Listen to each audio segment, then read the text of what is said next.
some more. Heartbeats racing, time to fight. Show them all our endless might. Fight to the top. Don't ever stop. Fight to the top. Give it all you got. Pain and glory on the floor. Warriors, we want some more. Heartbeats racing, time to fight. Show them all our endless might. Fight to the top.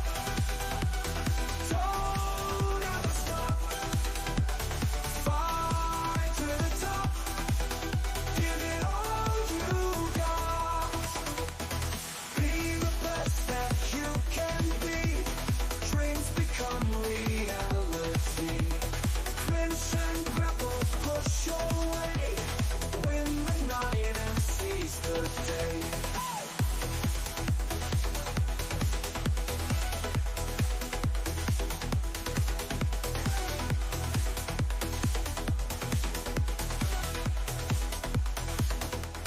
All right, everybody. Here we're getting down on our new AI produced theme song. So that was kind of fun.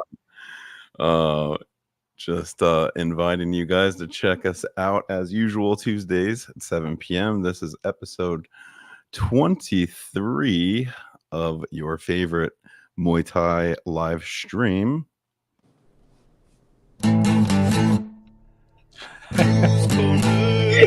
That's right. Cruise Corner, everybody. Sung by yours truly, Brandon Jones. That's his voice. Do you believe that, Byron? He does it all, man. He's like a one-man show. Does it all. Real Renaissance man. He is. He is. I mean, he's a huge part of this organization, and you know, we couldn't have gotten where we gotten without him. So don't lie, you know, making me blush over here and everything. Getting all red. Like you tonight. We have the anti-lawyer, Mr. Byron Browne. Thank you for joining us. I have so many questions. By the way, Byron's a veteran attorney. Tons and tons of trials that he's won. He's been on Fox News. He's been on CNN. Have you been on Fox News? I think you have, right? Not Fox. I was just on Pierce Morgan over the Alec Baldwin thing. CNN, law and crime. Yeah, a lot of different. Yes, I think. Do you have a show coming up is that happening? Yeah. Well, I got a show out right now on Nosy. You can stream it for free. Get judged with Byron Browne. I should know the name of my own show. And yeah, like I'm under contract right now with NBC, and so we've got some other things in the work here. Hopefully we'll see in the new year. That's super awesome. And so this is something that, you know, I've always wanted to ask a lawyer about a lot of things in Muay Thai, a lot of issues that we are having in our sport, and what the legalities of all of it is, and, you know, what kind of power do we have as athletes, as promoters, and as sanctioning bodies to make decisions and better the sport for the athletes' experience. And, you know, the first thing that you know, we had a little bit of a debate. No, what was that? That was like a couple episodes ago. It was we had a debate about episode 21, where we brought in a bunch of sanctioning bodies. We brought in a ton of sanctioning body heads, but basically they are the right arm of the state. The state has elected them to represent.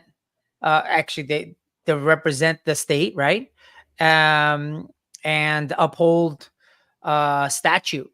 And the main issue that I've always seen is we have major events held by sanctioning bodies, which for me is like, how is that allowed to exist? And there's a tournament in the East Coast, WKA. WKA is a sanctioning body for multiple states, and they have a financial interest in the event. IKF is a sanctioning body, is the official sanctioning body for state of California. They put on a tournament in Florida. They also official state sanctioning body in Florida as well, in multiple states. They put on a national tournament in Florida where they have a financial vested interest. They also regulate the event, which makes no sense to me. How is that allowed to exist, right? There's a huge opportunity for any kind of like any, neglect. I mean, I could create whatever rule I want, and then, especially if it helps me financially. We don't need that ambulance. We don't need a doctor. We could do with, we don't need all those things. It's expensive. We'll get the Timo version. Timu? The Timo version of voting, right? Timu. The bootleg. The Baba Express. Or the Alibaba. And so, I thought that we should ask Mr. Byron Browne about that. What, a couple of friends of mine have brought up the Muhammad Ali Act, which was enacted in the 60s by, Muhammad Ali kind of spearheaded that. And, it was mainly, this issue with conflict of interest. And is that a federal act? Is it a federal law, or is this something that states can ignore? No, well, thanks for having me on. Yeah, I appreciate it. Thank you, V. But no, it's a federal act, and one of the major weaknesses of the Ali Act is there's some provisions that aren't illegal, meaning like they can still put them in a contract, and if no one tries to hold their feet to the fire, no one's going to enforce the terms. So it's not a void contract, meaning a void contract never existed. So if you do something illegal within a contract, it's void, meaning the contract never even existed. What the Ali Act does in most of the parts, and it's one of the major weaknesses, is it makes a contract voidable, meaning it really doesn't help out fighters, right? Because what happens to a lot of fighters is, they come from maybe an impoverished background. They don't have a lot of means. They don't have a lot of support. Right. And promoters and managers are taking advantage of that and saying, okay, well, hey, I'll give you only so much money for you to fight. And they just want to fight and they need the money. And so there becomes this conflict of interest, which is exactly what you're talking about. And it's kind of the same issue in the sense of, if no one's ever going to fight against these regulatory bodies, if no one's ever going to willing to take them to court, there's no one in the federal government, or there's no one really in the state that is going to step up and hold anybody accountable. That's what we see historically in other areas, and that's what I think you're seeing in Muay Thai as well. So it's basically like a weapon that nobody grabs to use, right? That's a really good way. That's a really good way to put it. Is if you, and again, right? I laugh because it's ridiculous in the sense of, it was instituted in some part because they know that these fighters are in a poor bargaining position related to promoters, managers, and in what you just referenced, regulatory bodies, right? Like there's an uneven bargaining power there. So like any court is a court of equity, right? Like we're trying to level the playing field, so to speak, so we make it fair for everybody. Well, yeah. If you're going to enact a law that says like, you got to essentially hire a lawyer, pay a lawyer to enforce it, isn't that really putting the fighters not really in any better of a position as it relates to their rights? Because you're still having that fighter who most likely can't afford a lawyer, because honestly, a lot of people couldn't afford that sort of litigation. Like if you're going to hire a lawyer to go after something like that, I mean, you're spending six figures for sure. If you're not spending six figures, you're retaining the dumbest lawyer out there just to not pay six figures. And that's more than most fight purses too, right? Tiago. You're lucky if you break four figures. Especially in Muay Thai, like they're low. I mean, you wouldn't be able to hire Byron for like a couple hours. You get a phone call with Byron, pretty much. Yeah, consultation. And it's I mean, that's sad to hear. So like the power really isn't. It isn't in the fighter's hands yet, and there's really no. And that's sad because all right. So let's do a hypothetical, and let's say that there's some shady stuff going on with, let's say I mean, I've been to a tournament. As a matter of fact, I'm going to give you a real live example that happened. And I thought it was just messed up. It was potential for real disaster. Luckily he was okay. But let's say there's a sanctioning body. It's the right arm of the state, by the way. They also put on the event. They're hosting the event. They are the promoters. They financially vested in this. And they put an athlete to compete. Athlete gets knocked out. Pretty good. Good concussion. Gets up, he's all right. Gets looked at by the doctor. Doctor says, okay, you're all right. Nothing's too serious. And he goes on. I'm not kidding when I say 30 minutes later, he's back in the ring in another division. So there's kickboxing division, there's Muay Thai division, there's K1 division, there's like different divisions. The more divisions you get, more money you make, right? So there's that problem, right? Where it's like, okay, we can't not have this guy compete because then we have to refund him, let him fight. Who's stopping this sanctioning body? They're the ones supposed to stop this from happening. Let's say that guy goes in the ring now. He gets another concussion. Luckily, he was all right. He actually knocked out the other guy. But the potential for disaster is there. You got compounding concussions. And this is where you get long-term brain damage. After a first concussion, concussion protocol, 6 months. Depending on the severity of, it's anywhere from 6 weeks to 6 months, right? Not 30 minutes. You're still healing. Your brain is still damaged. And he went in there. He's a 200-pound guy, swinging full blast. He gets caught a couple times, then he catches the guy. Let's say he gets hurt.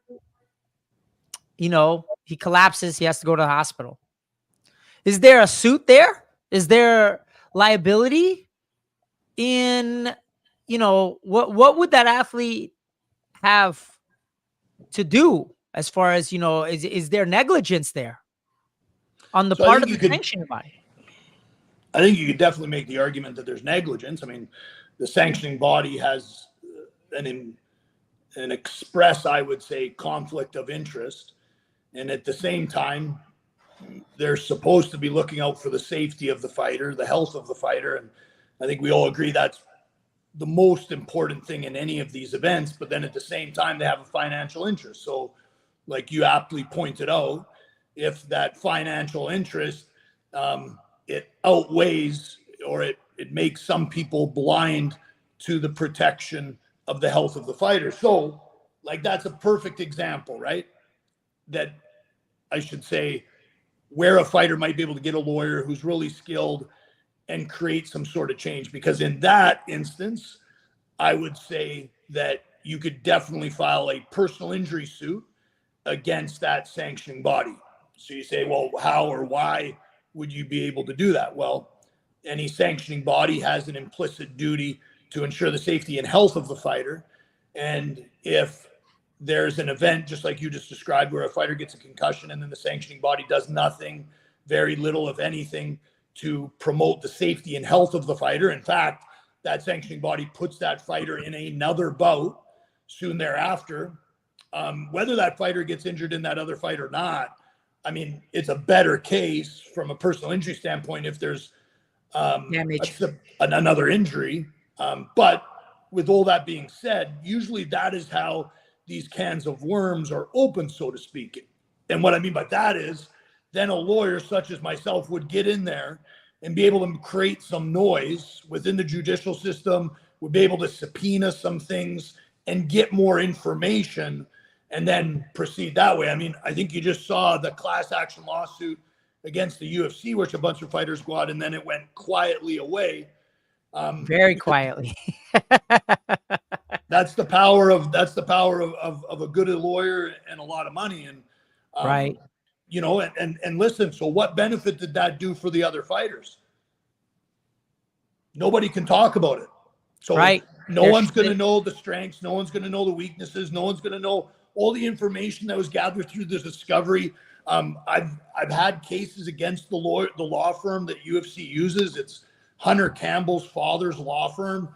I mean, those guys are some of the best lawyers in Vegas, and they make sure everything is kept secret. They don't want anyone to know their business model. And so how do you get in, right? And information is power. So with these regulatory bodies, what are they doing? Where's the information flowing? How do you learn this information? That's the one thing I would say about the Muhammad Ali Act is transparency that it created, that the promoters had to disclose things to the fighters as it relates to the revenue. The promoters had to have more transparency in other areas to the boxers as well. And in cases such as this, or any combat sport for that matter, I think transparency would make a lot of people feel better, right? Hey, if you knew what the promoter was paying for marketing, paying for all the different expenses, maybe the opinion about how much money the promoter is making would actually change. If there is transparency, then maybe there would be more conversations between the fighters and the promoters to promote safety, you know. And this is where you get into the area of a union, because only then are you going to have a group of people that create enough bargaining power that the employer has to listen to them, right? If there's only 4 or 5 people in the lunchroom getting busy, spilling tea, getting upset, what do those 4 or 5 people have as far as bargaining power to change what the employer is doing? Now you get 70-80% of these people together. Now they have bargaining power. So again, you relate it to fighters. Fighters are all individuals, man. Like, they're all there to try to be number one. They don't want to be number one tied with somebody else. So then there's this decisiveness, this essentially inbred animosity between the different people that would have to come together. Yeah, it's kind of tough. Right? I never thought about it like that. Because this is what, like, think about it, man. The John Joneses, you know, list them, right? The guys, Adesanya, all those guys that are making money, what do they have to benefit from coming together with the fighters who are getting $2,500 or $1,500 to show? What do they have to benefit other than goodwill and feeling great inside their heart? Financially, it would actually, it might hurt them, right? It might hurt their position with the UFC. It actually might hurt a lot. And if you're one of those fighters, you're like, fuck this, man. Like, I've worked my tail off to get here, and now it's my day to make bank. Do you think I'm going to share that with anybody? Not other fighters, the people that helped you get there. Yeah, you're going to spread that wealth for sure. At least you should. But I just think, again, and I don't mean this as a bad thing, right? But to some degree, I would say maybe even a large degree, Wayne Gretzky agreed, like, when you're trying to be the best at anything, you have to be selfish. So, you know, a lot of fighters, I think, are selfish. And I'm not saying that's a bad thing. They got to look out for themselves. But when you make that point and you really ram it home, then you understand why the collective bargaining power to form a union or create some sort of bargaining power with a larger group of people is it's going to be hard, I think, for everybody to come together. But at some point, everybody has to, or nothing's going to change. Interesting. I wanted to add something too about a lot of what we hear right now, and especially in light of some of the recent events. You know, they're going to appoint an independent counsel to review facts all the time. That we hear that a lot from different organizations. There's an independent review, but then you see kind of who's in bed with each other, like what agencies. And it's really interesting when you look at our federal government's model and who collects all the information and the data, and then they're able to politically kind of bury some of that as well. So, and what we've been talking about lately, and we've experienced this in sporting, is an interesting microcosm of this, because at some of the major sporting entities, they have whistleblower forms, and that's supposed to go to a third party independent committee, but then it goes to the people who are not even supposed to see this data, and then they now weaponize it against the people and say, well, we'll squash this if you guys will do this, or if you don't do this, we're going to release this information to the public, even though it's supposed to be under wraps. So we've been toiling around with the idea, and I would like to get your feedback on having a truly independent athlete, other promotions represented entity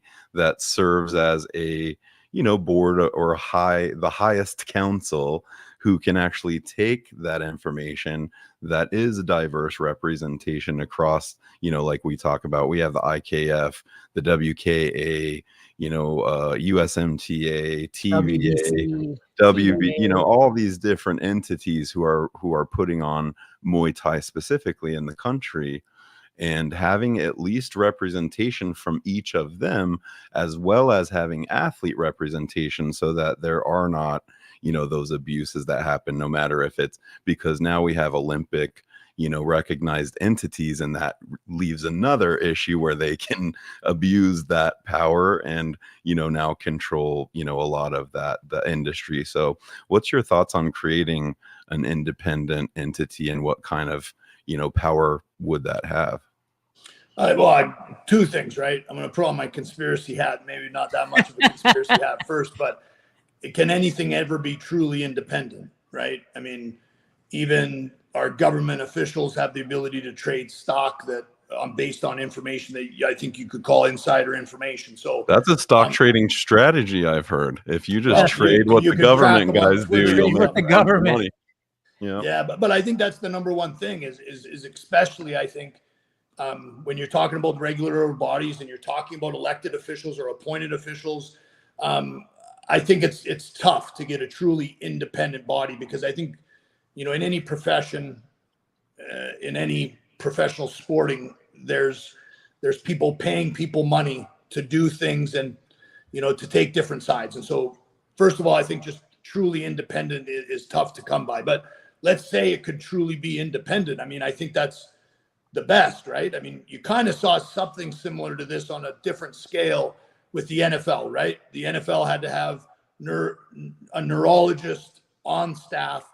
And then I think the NFL realized, okay, well, if they have a neurologist on staff, that neurologist kind of has a conflict of interest too, right? So then the NFL started signing neurologists that were independent on the sidelines. And then and only then did you really see players not going back into the play. You saw more players going into the tent because that doctor didn't give a fuck what the team or anybody thought, right? And that's what you guys need. You need an IDGF council. They don't give a fuck about what anyone else cares.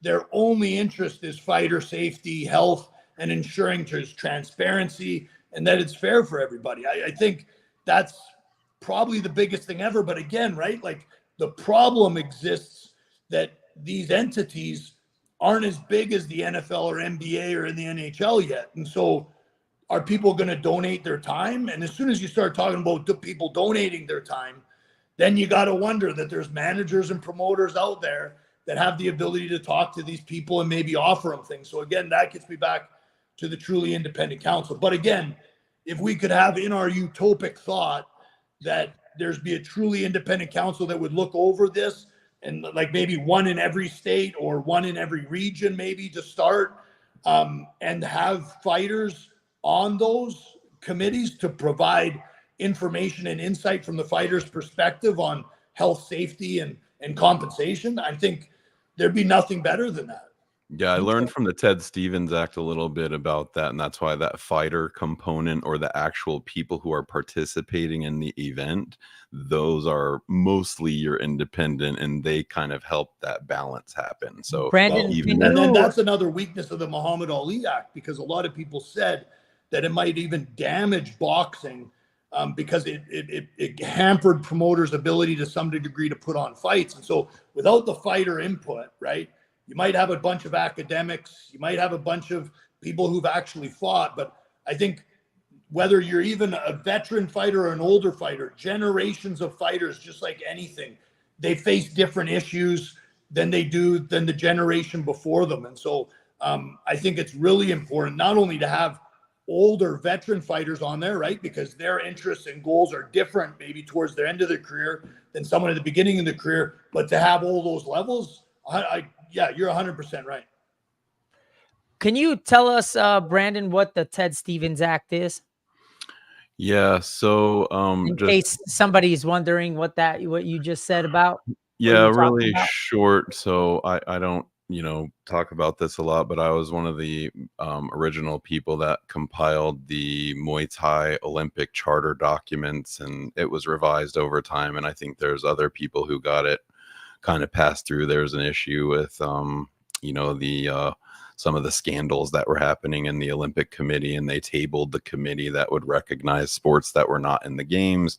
So it was literally years of a process. But in doing that, the bylaws of any national federation that's going to be recognized under the Olympic charter needed to, abide by the Ted Stevens Act, which, in essentially provides a ton of protections for athletes and making sure that there's diversity in the representation in certain committees. So when you have certain committees that are regarding decisions that directly affect athletes, that there's athletes on that committee so that they're not able to just dictate certain things without the input of those athletes. And it's pretty in depth, but I would recommend, especially anybody who's competing at the Olympic level, the recent, recognition that you guys are seeing, especially for Muay Thai at the Olympic level.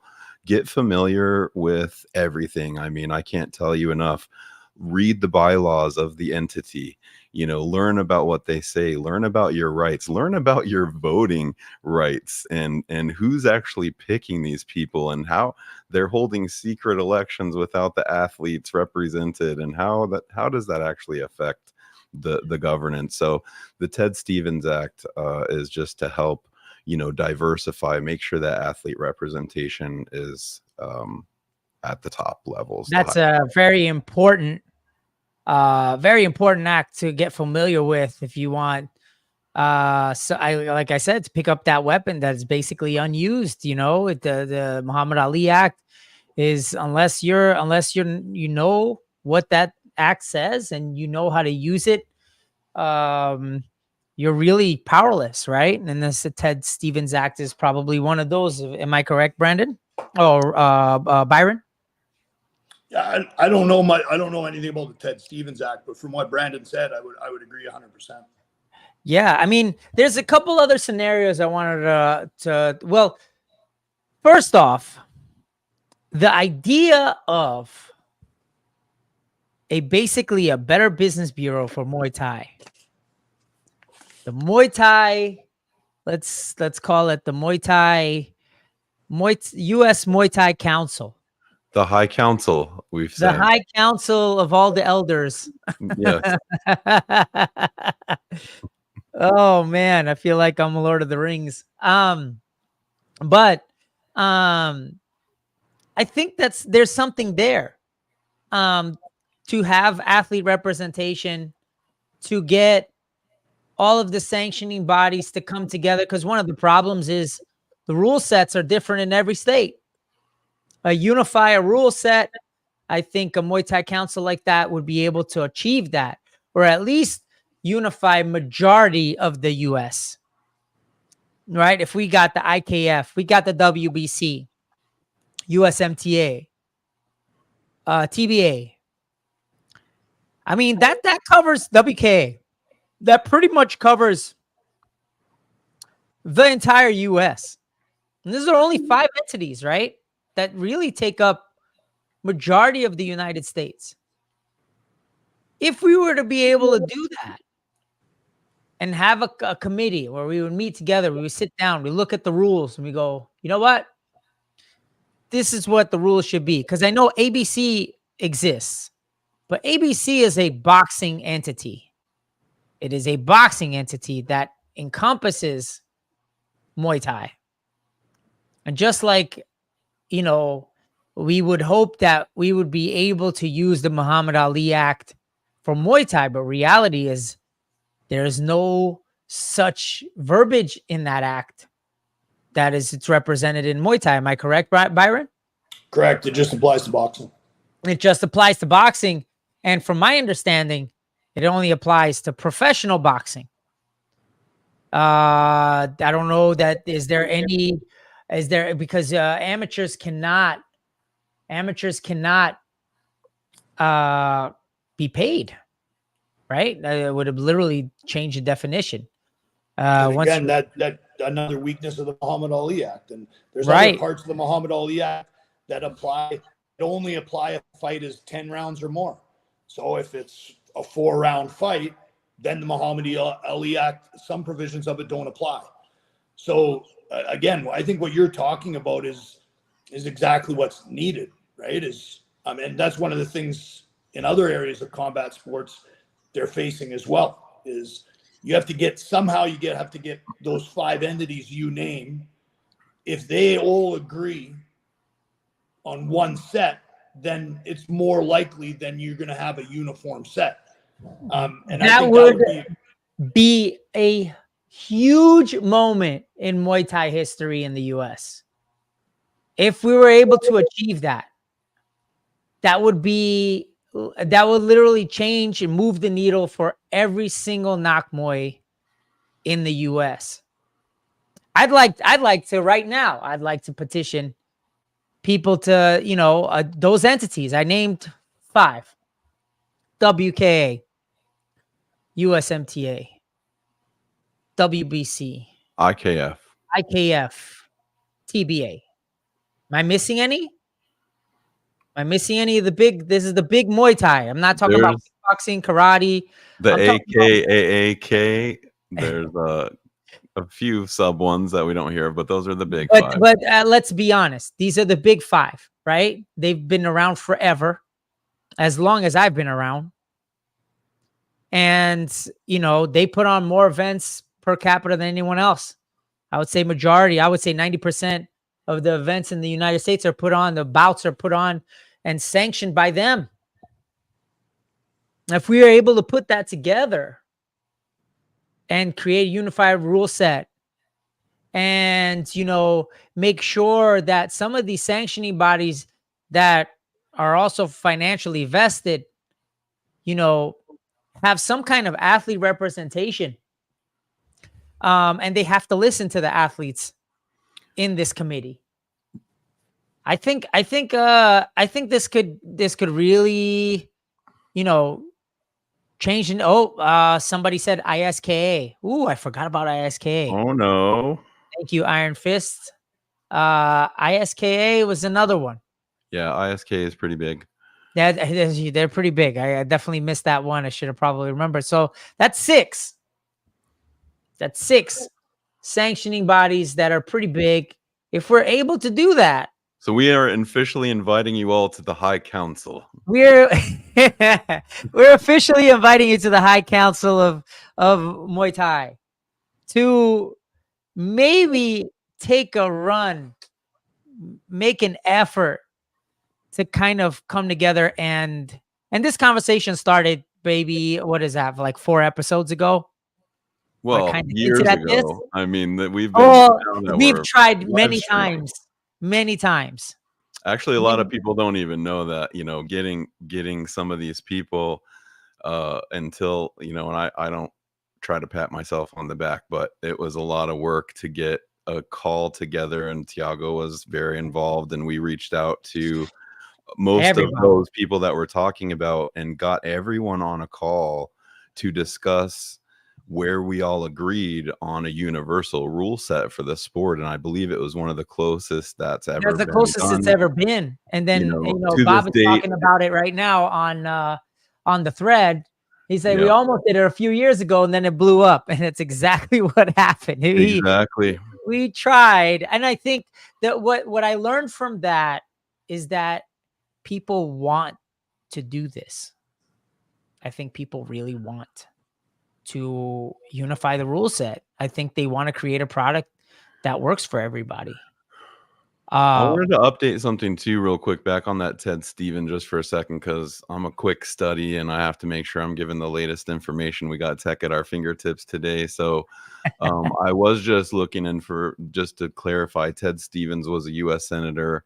It was like over 40 years ago. The act was revised in 1998 to reflect that amateurism was no longer a requirement of the Olympics. So go figure, they wanted to get the pros in. That's how they knew they could raise that cheddar a little bit more. So, but there's another act, that the Empowering Olympic, Paralympic, and Amateur Athlete Act of 2020 was signed into law on October 30, 2020.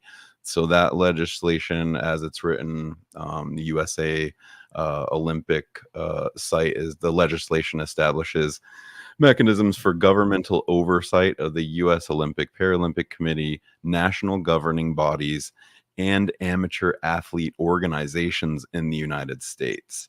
So that's kind of blanketed. I don't know that that's actually going to overarch until we probably look into that a little bit and what that will, help with. So But in I just wanted to layman's say there's terms, another one than the Ted Stevens now. in layman's terms, what is that saying, Brandon? I just believe that we should all read this new legislation and kind of start interpreting. It usually takes a legal scholars like Byron, Like Mr. and Brown? his friends in the business who are interested in combat sports to take a look at that and advise us on, how that affects us and our athletes and safety of the athletes. So, I wanna say thank you to Mr. Byron Browne. This was enlightening for sure. And I think this may be the start of really moving the needle for our sport and trying to get, let's make another attempt at a kumbaya, right? Let's make another attempt at try, because this is a real issue in our sport.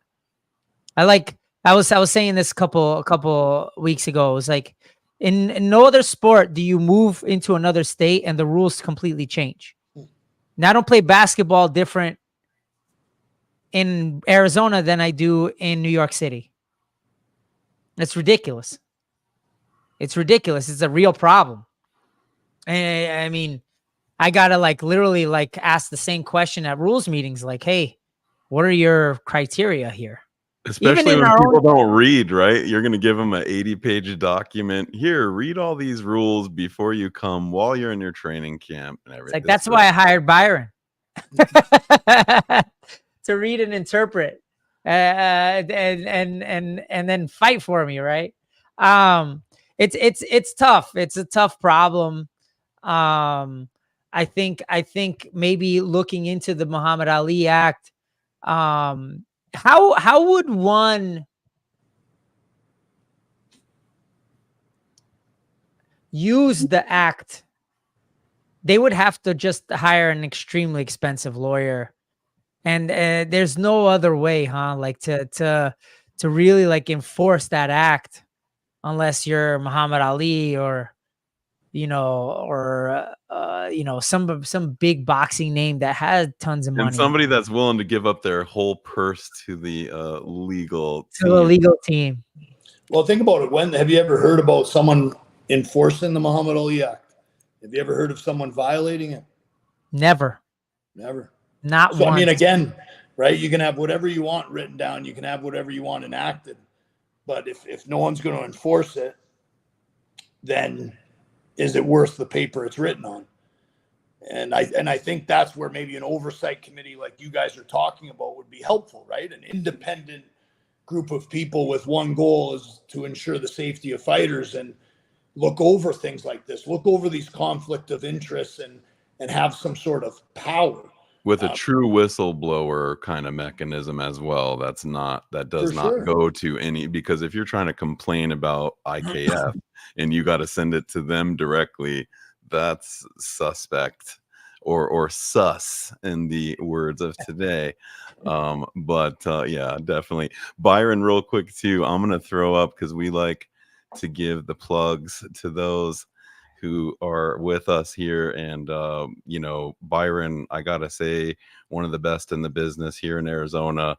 You know, you also got and in Las Vegas too. Yes, in Nevada. Las Vegas, yep. We have the same barber. I mean, there's a lot of great things. We're related, man. We're related. Somewhere pending the Mr. DNA, pending the DNA, but neither of us probably will ever submit our DNA to any of these platforms. You know, that's really probably not smart.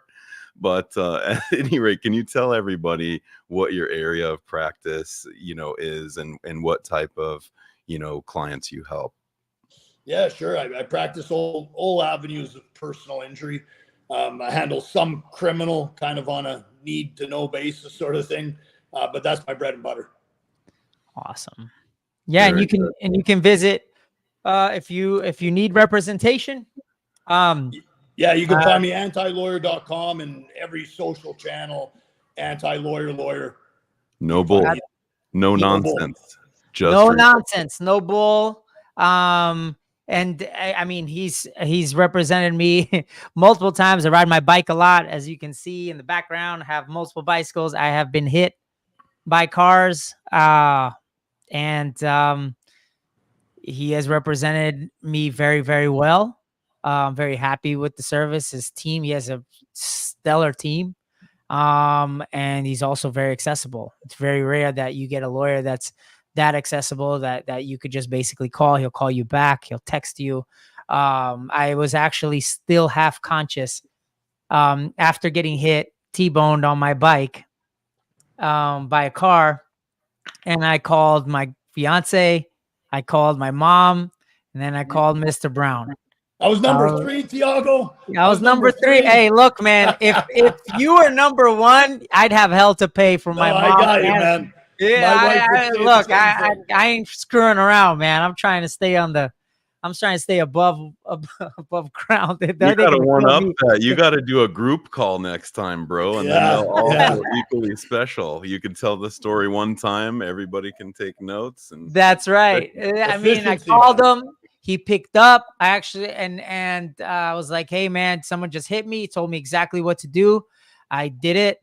And you know, he's just been great. It's happened multiple times because I'm a cyclist. I'm on the road pretty much every day, and it does happen. You know, people don't see that stuff. So that's right up his alley. He you know, and I highly recommend him. So Byron, thank you very much, B. And hopefully we'll have you again for another segment. If I have any more questions, we'd love to have you down and enlighten us with the law, with the power of the law.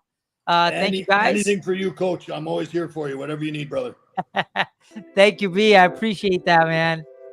Thank you guys for joining us. I also want to shout out real quick a couple of people. Bob Carmel always joining us. Thank you for that feedback. We really appreciate you doing that. And then we had Drina Ross from Detroit, Michigan in the house today. You know, thank you guys for commenting, and you know, we'll see you guys next time. Awesome. Thank you.